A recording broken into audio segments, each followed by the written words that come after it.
Billionaire laughed at the black waitress's idea. She ended up building a multi-million-dollar empire.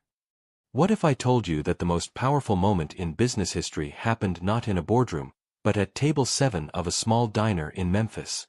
Ruby Washington wiped down the same vinyl booth for the third time that morning, her hands moving with the practiced rhythm of someone who'd been serving coffee and dreams for 15 years. The autumn sun streamed through the fingerprint-smudged window, casting golden light across her weathered notepad where she'd scribbled something between taking orders. She didn't know that in just 20 minutes, a man in a $1,000 suit would walk through that door and change everything. He'd laugh at her words, dismiss her with a wave of his manicured hand, and unknowingly set in motion a chain of events that would shake the very foundation of his empire. Ruby's calloused fingers traced the edge of her notepad one more time before the bell above the door chimed. "Where are you watching from tonight?" Ruby had always been different from the other waitresses at Mel's diner.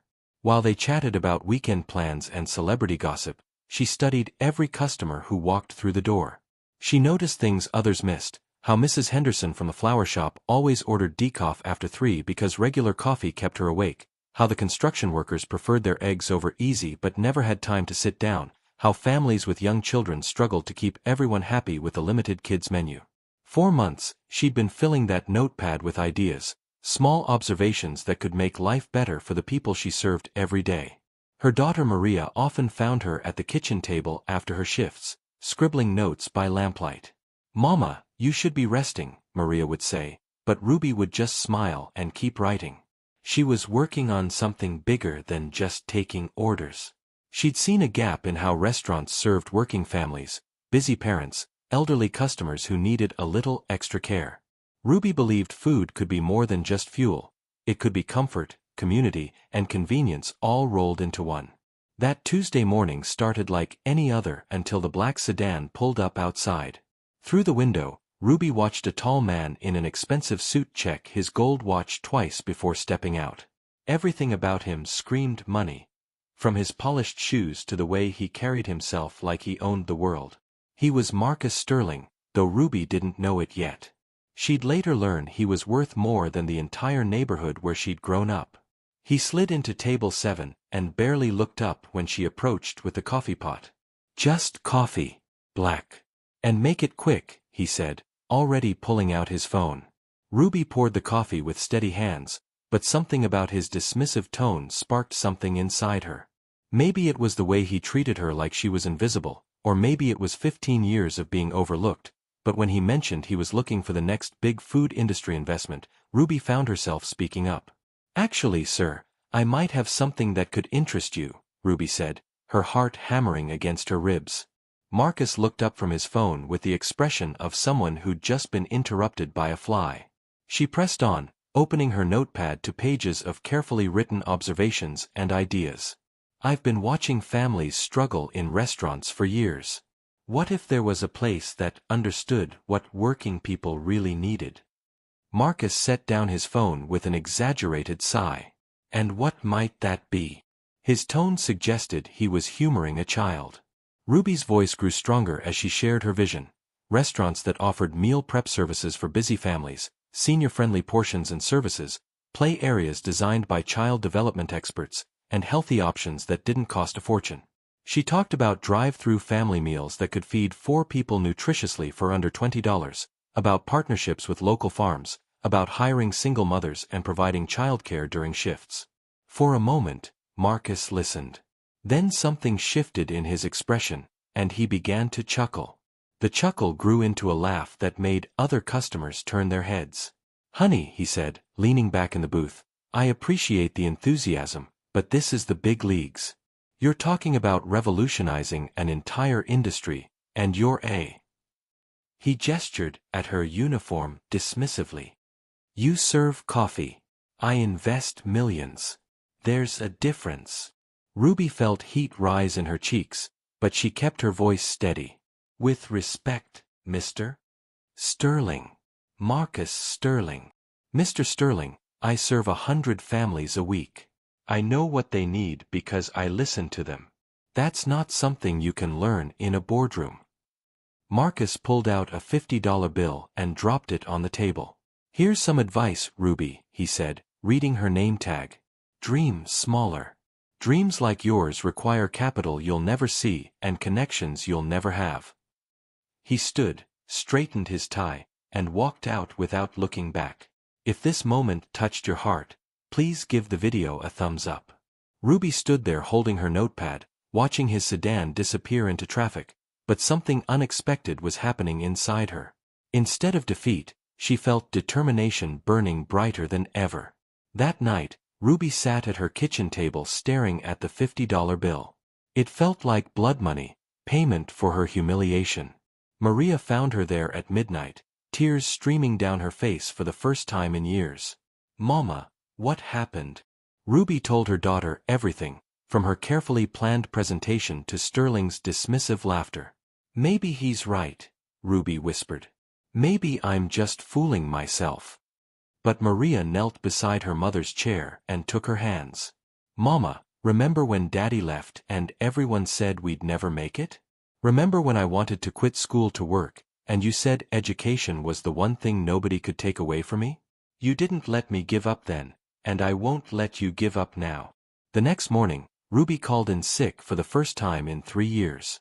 Instead of going to work, she did something that terrified her. She walked into the Small Business Development Center downtown.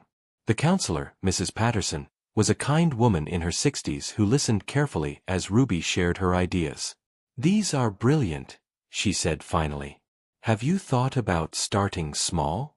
Maybe a food truck or catering service?" Ruby had been thinking big picture, but Mrs. Patterson helped her see that every empire started with a single brick. Over the following weeks, Ruby used her savings and that $50 bill from Sterling to buy ingredients. She started small, preparing healthy family meals from her own kitchen and selling them to co-workers and neighbors. Word spread quickly through the community about Ruby's home-cooked family packages that fed 4 people for $15.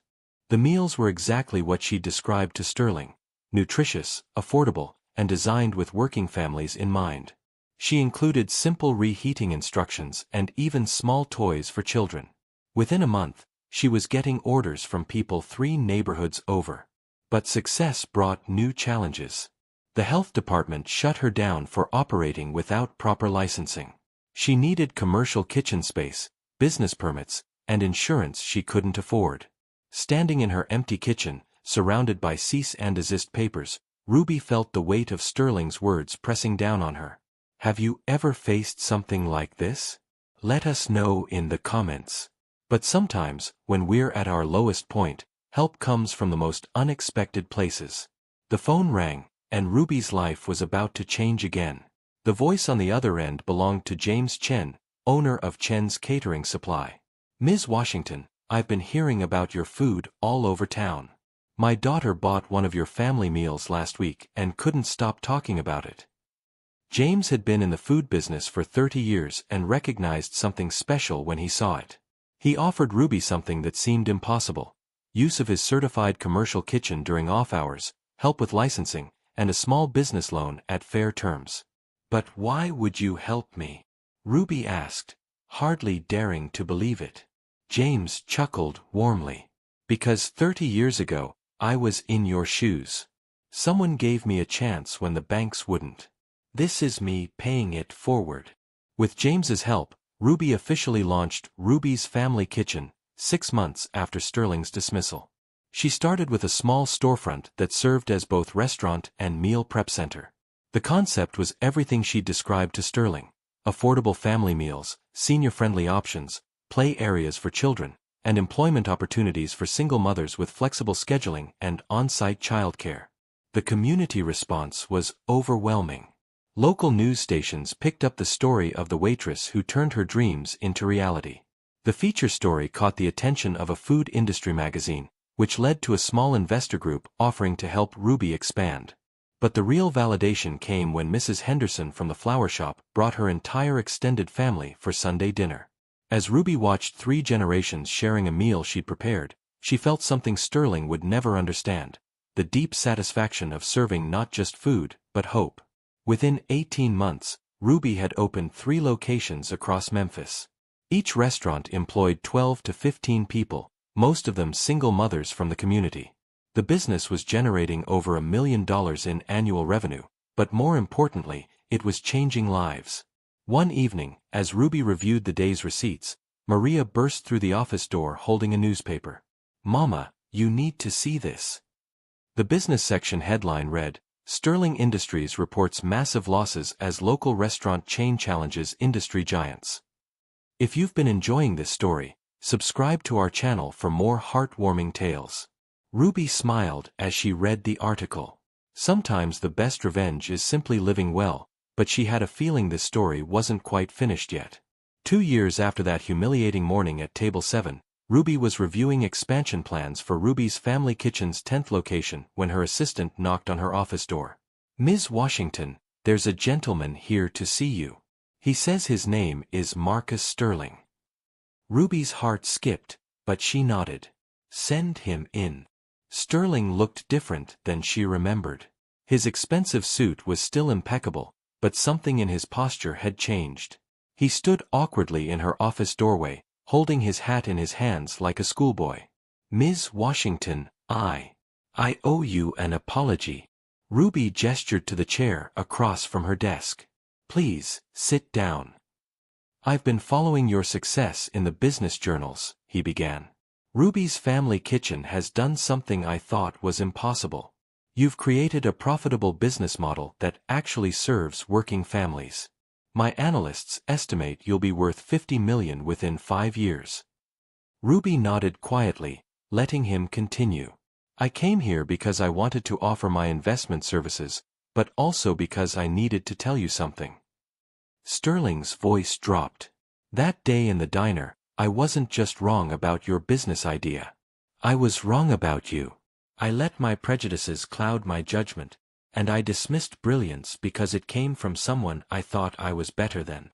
"Mr. Sterling," Ruby said gently, "I appreciate your apology, but I need you to understand something. This isn't about proving you wrong or even about the money. This is about serving people who've been overlooked, just like I was overlooked. Every single mother we employ, every family we feed, every child who feels welcome in our restaurants, that's why this matters." Sterling nodded slowly. "Would you consider letting me invest? Not as a way to take over, but as a way to help you reach more families." Ruby smiled. "I'll consider it. But first, you need to spend a week working in one of our kitchens. No suit, no special treatment. You need to understand our customers the way I do." Sterling's eyes widened, then he laughed, not the dismissive laugh from 2 years ago, but something genuine and humble. "I'd be honored." As Ruby walked Sterling to the door, she thought about that $50 bill, now framed on her office wall as a reminder of how far she'd come. Dreams don't require permission from anyone else, they just require the courage to begin. If you enjoyed this story, please remember to like, leave a comment with your thoughts, and subscribe for more inspiring tales. Thank you for joining Ruby on this incredible journey from serving dreams to building them.